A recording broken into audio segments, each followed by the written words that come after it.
Kids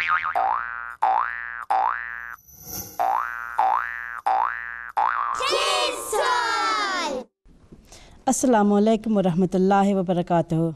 Wa alaikum assalam wa rahmatullahi wa barakatuh. How are you all today? Alhamdulillah.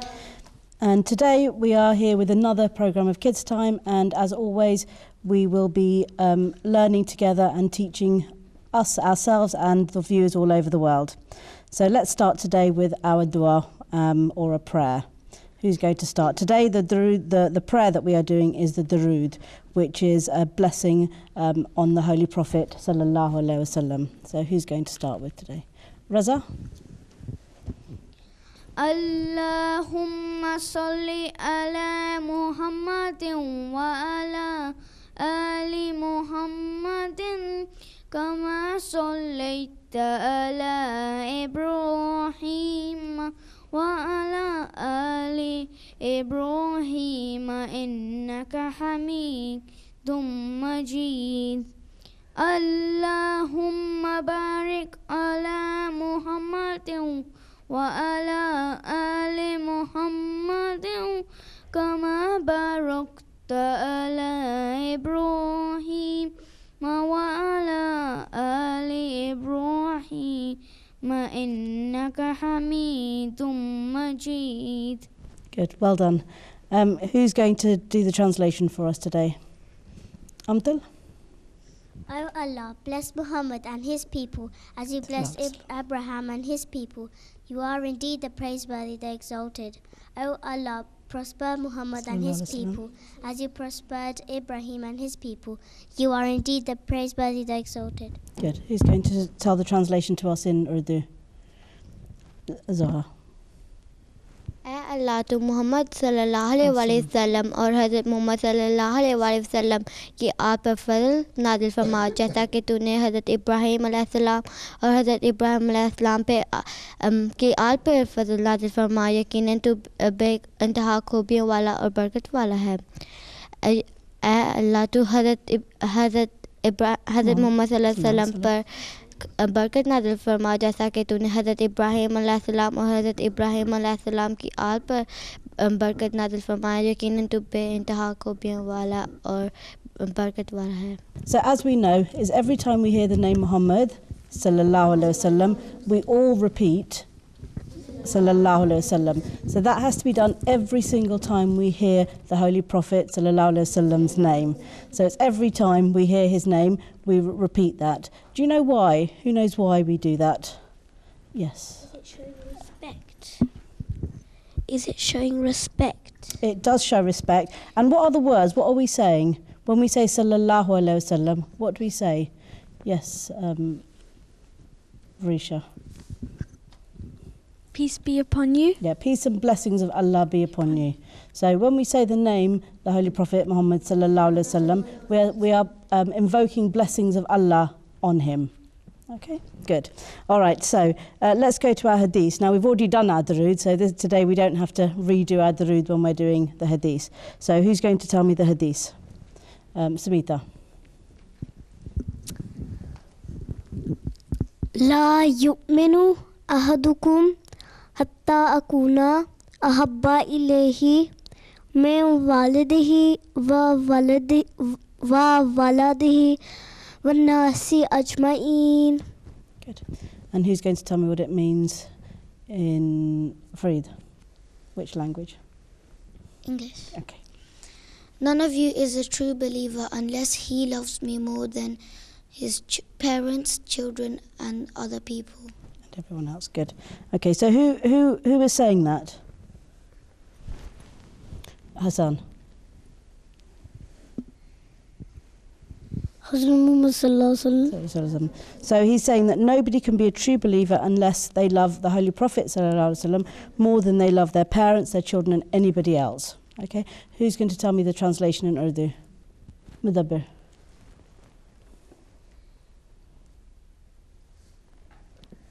तुम में से कोई सच्चा मोमिन नहीं बन सकता जब तक कि वो अपने वालिदैन, बच्चों, तमाम लोगों से बढ़कर मुझसे प्यार ना करें. Okay, what do you understand from that?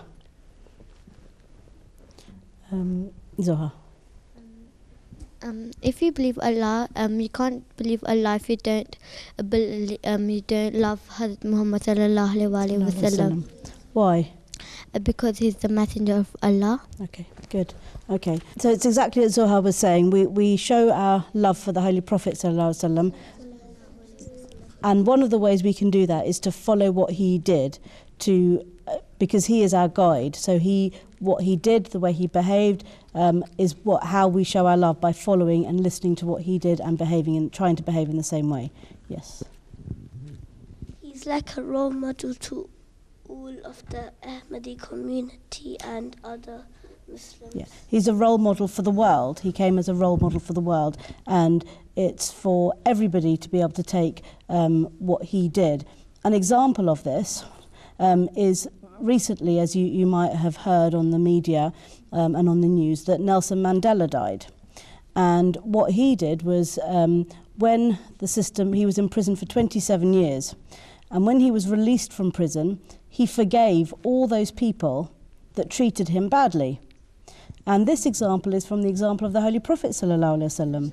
And if we remember from the time of the Holy Prophet sallallahu alaihi wasallam, when he was beaten and his followers were beaten and all sorts of horrible things were done to him and his followers, and when he returned back to Mecca as victorious, and the Meccan people who had caused a lot of problems for the Muslims, they were all worried, and they were worried because they thought that the Holy Prophet sallallahu alaihi wasallam would try and seek revenge on them.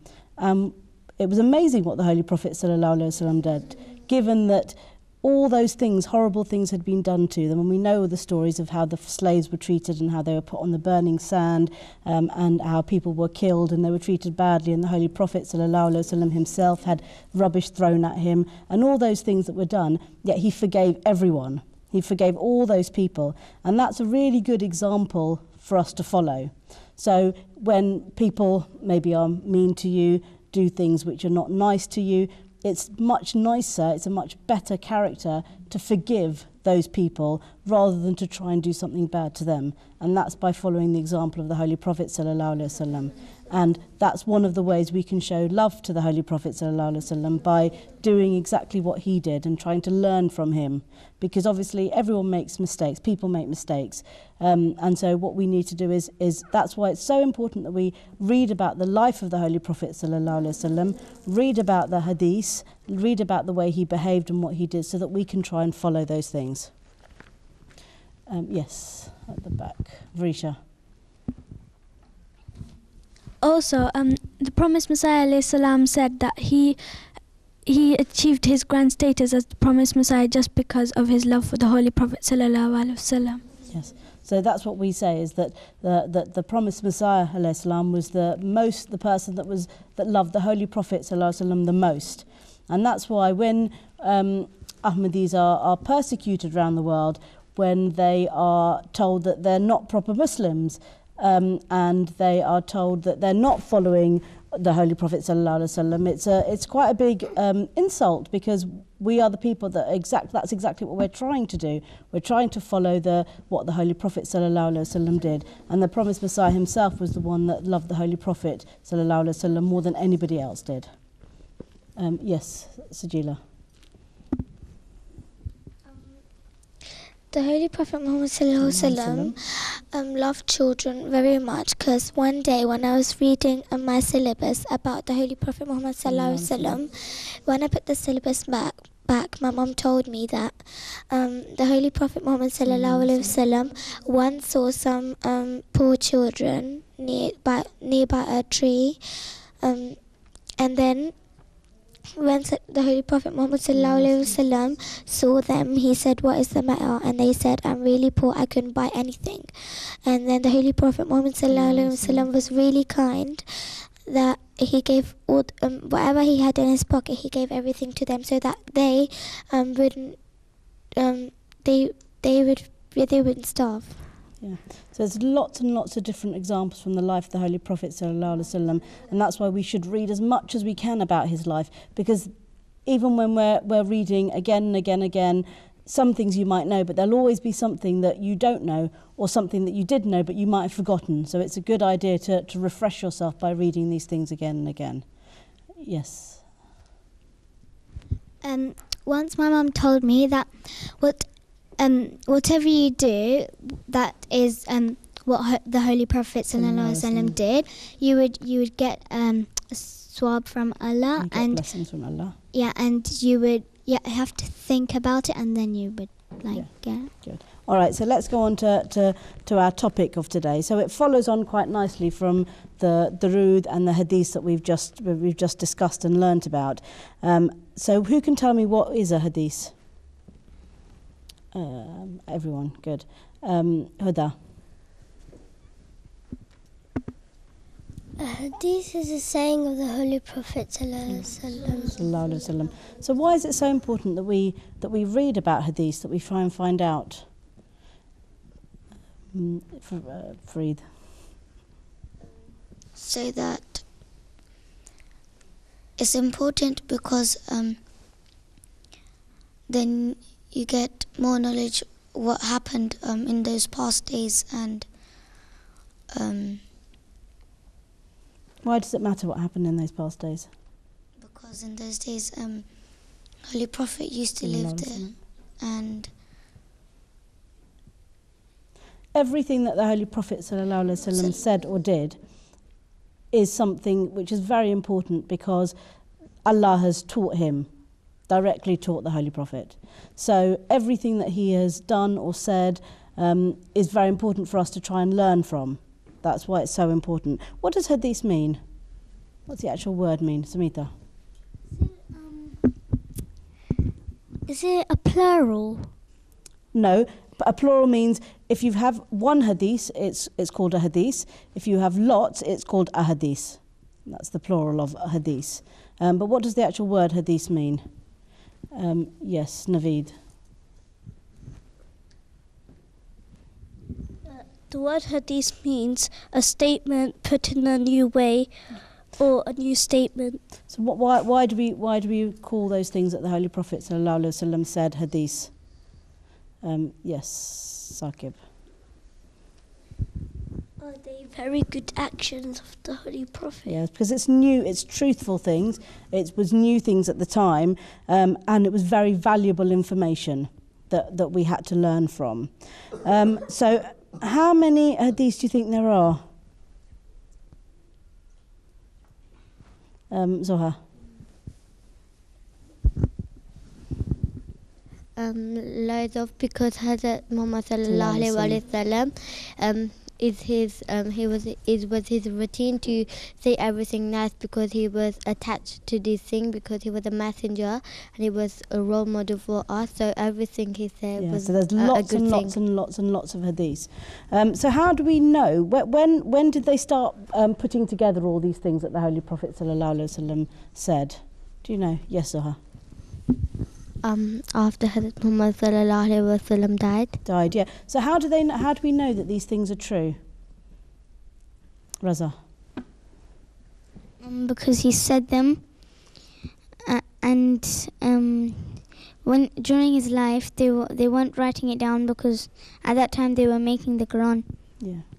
They were writing down the Quran, so what they would do, in those times there weren't that many people that could read and write, so they had different ways of making sure that things were not forgotten. They used to remember them, they used to memorize them, and they used to learn them that way. And these were the people that were the companions of the Holy Prophet sallallahu alaihi wasallam, and so they learnt directly from him. So it was only that they started formally writing them down after 100 years. Before that, some were written and some weren't, but they started compiling them together after 100 years later. And it took about 200 years for them to write all these hadiths down. Such a long time, isn't it? Because there were so many. There were so many that it wasn't something that could be done so quickly. Okay, so we've talked about why ahadith are important. But what example do we have from maybe the Holy Quran that tells us how important the ahadith are? So in the Holy Quran, there's a verse of the Holy Quran which says, "Obey Allah and obey the Prophet." Okay, so that's how we know that the Holy Quran has told us, that Allah has told us that we must obey the Prophet. How can we obey the Prophet? Yes, Inaya. By following like what he did. What he did and what he said. Because there are some things which are written in the Holy Quran, like observe Salat. Okay, so we know we have to observe Salat, we know we have to pray, but how do we pray? That's not written in the Holy Quran. So how do we know how we pray? Yes, Dabir. Because Hazrat Muhammad has taught us, yeah, that's right. So that's why the Hadiths are so important, because some things we need to learn from the way the Holy Prophet ﷺ did things, so that we know how to do the same things. So the way the Holy Prophet ﷺ did namaz, and the way he prayed, and the way he did salat, those are the things that he did, and people watched him do those things. What's that called?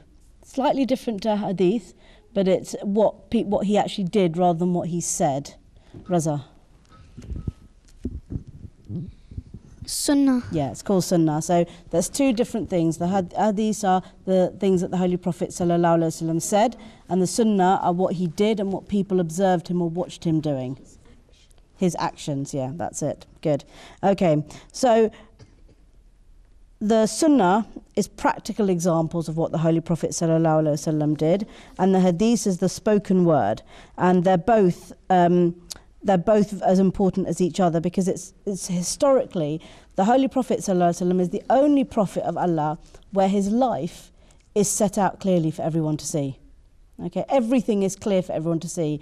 The way he ate, what he did when he ate, what he did when he went to the mosque, how he slept, every single thing about his life, which isn't the case for any other prophet of Allah.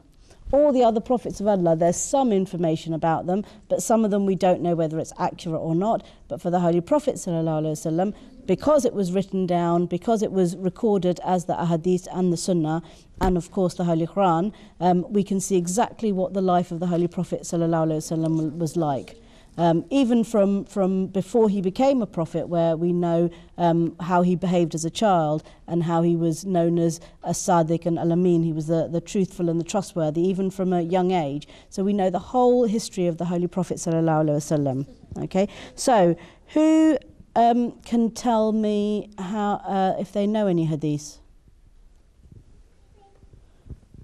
You should all know some hadith, because every week we normally do one hadith to learn for the program. So who's gonna maybe a hadith that they like, that they like or understand? Inaya. Al-Jannatu tahta aqdam al-ummahat. Paradise lies under the feet of your mothers. Good. And any others? Zoha? Khairu zati taqwa. The best provision. provision. The best provision is The best provision for a journey to the hereafter is taqwa. Yeah, do you know what that means? yeah. What does it mean? सबसे बेहतर तेरा तकवा है. Okay, what does it mean? What do you understand from it?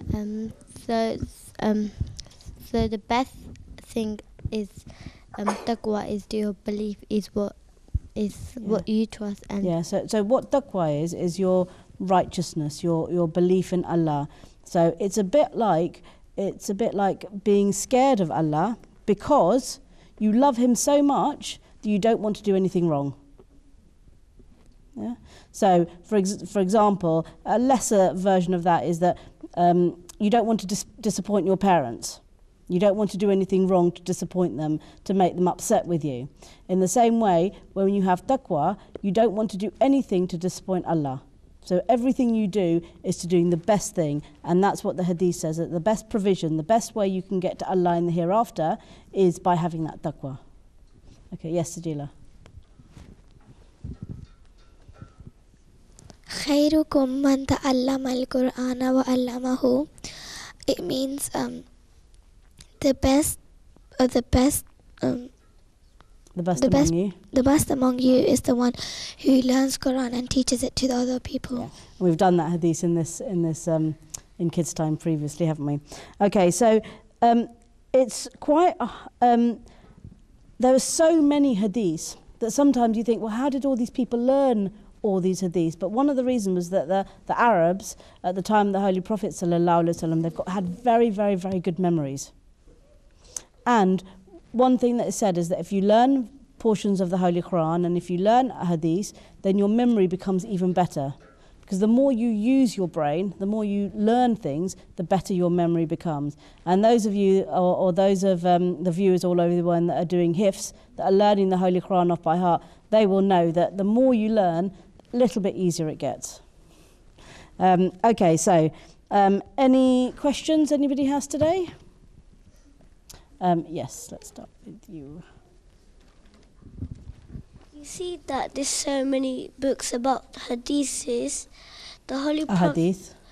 The promised Messiah said that we don't believe in all the hadith books. We trust in them. There's 7 books that we trust in of hadiths. Yeah, because there are so many hadiths that sometimes we don't know which are true and which are authentic and which are not. So what we do is that if there is a hadith which contradicts what it says in the Holy Quran, then obviously we don't accept it, because we know that the Holy Quran is the word of Allah. So that takes precedence, that is more important than anything else. So if there's any of the ahadith that contradict the Holy Quran, we don't accept them. And then there are some which are the 7 books are the ones that are regarded as the ones which are the most correct.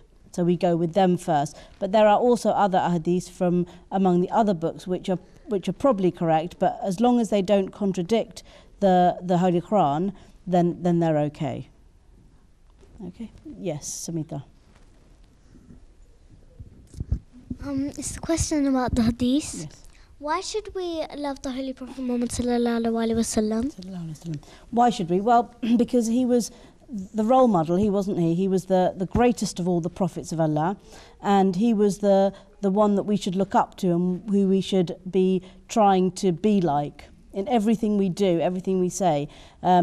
In terms of the way we eat, our table manners. We can all watch from how the Holy Prophet ﷺ behaved about every single part of his life, and that's why we should love him, because if you love the Holy Prophet ﷺ, you're going to love Allah, aren't you? And you're going to do what Allah has asked us to do. And Allah has said, obey Allah and obey the Prophet. And if we follow the footsteps of the Holy Prophet ﷺ, then we will always be successful in everything we do in our life. Okay. Yes, Inaya. मुझे पता है कि at least 40 अहदीस है, लेकिन कुल कितने हैं? Well, what Inaya asked was that how many hadiths there are altogether, and that's something we discussed in the class. We don't know. There are so many hadiths. They're much, much, much more than 40. So we don't know the exact number of all the hadiths. Yeah, but there's only 40 main hadiths. No, there's not 40 main hadiths, but what it is said is that if you learn 40 hadiths, then you become closer to Allah. That's why people concentrate on learning 40 hadiths. Okay. Or you should try and learn at least 40. That's why the 40 number is given. Okay. Anyone else? Yes, Huda.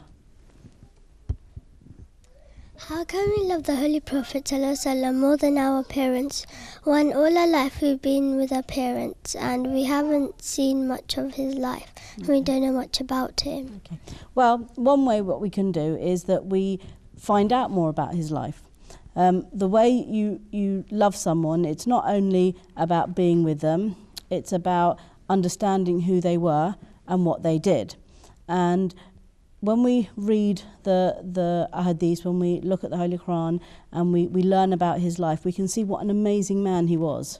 That's how we love somebody, because we can see what an amazing... He was an orphan, wasn't he? He didn't have his mother and father both died. He lived with his grandfather, then he lived with his uncle. So he was completely on his own, but yet Allah taught him. Allah taught him how to be and what to do, and he was the most amazing man. As I gave the example before, that he was able to forgive everyone. It's very hard to forgive somebody when they've done bad things to you, but he was able to forgive all those people that did bad things to him. He treated everyone equally. In his last sermon, he was talking about that everybody should be equal, that nobody should think they are more superior because of the colour of their skin or because of their race or because of anything else. He taught us how to eat, how to sit, how to do everything, and that's why we should love him more than our parents, because our parents, they taught us, of course they taught us, but well, who taught them? And also your parents will show you how to love the Holy Prophet ﷺ, because they will also do the same. Okay, yes, Raza. Did Hazrat Muhammad ﷺ read Durood Sharif himself? Yes, he did read the Durood Sharif himself because he had to teach it to the other people.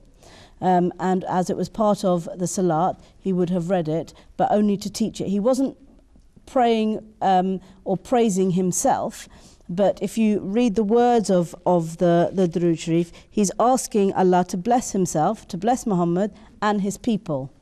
So that's why the Holy Prophet ﷺ would have read the Durood Sharif. Yes, Sajila. My question is about the Durood Sharif. When did people actually start reading the Durood Sharif?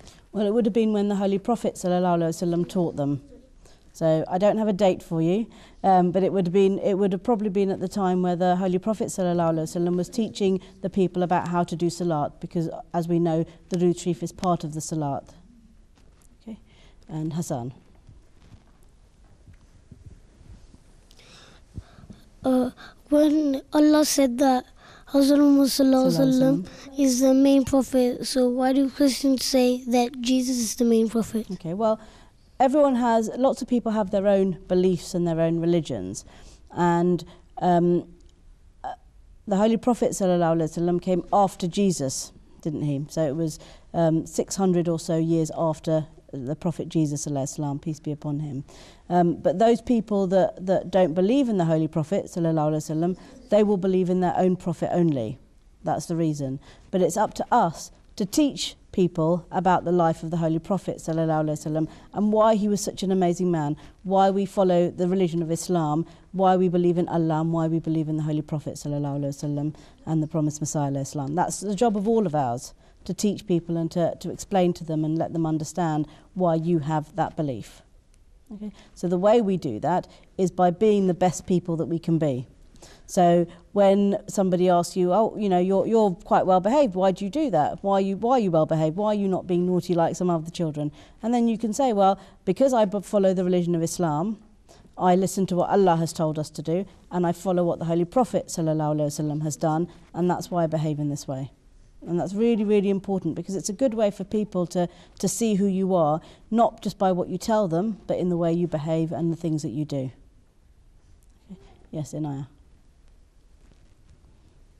If you say what you just said, it's doing the belief too. It's called doing tabligh. It means spreading the message of Allah and spreading your beliefs into other people so that they can decide for themselves whether they want to find out more and follow your religious beliefs or not.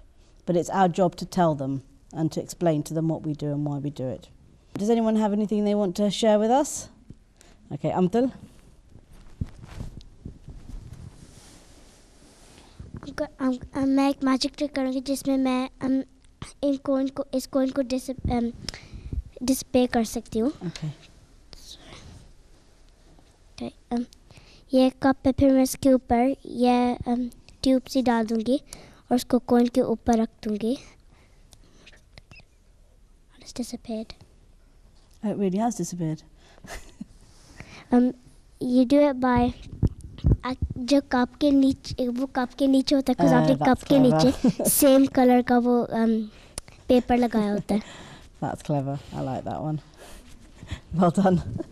So, for all the viewers over the world, we're very happy to receive your emails and letters. If you want to send us an email, it's kidstime@mta.tv, and our postal address is Kidstime, MTA International, 181 London Road, London SM4 5PT UK.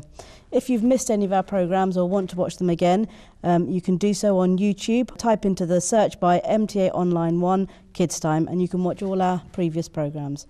And for the viewers all over the world, thank you for watching us. Assalamu alaikum wa rahmatullahi wa barakatuhu. Alaikum.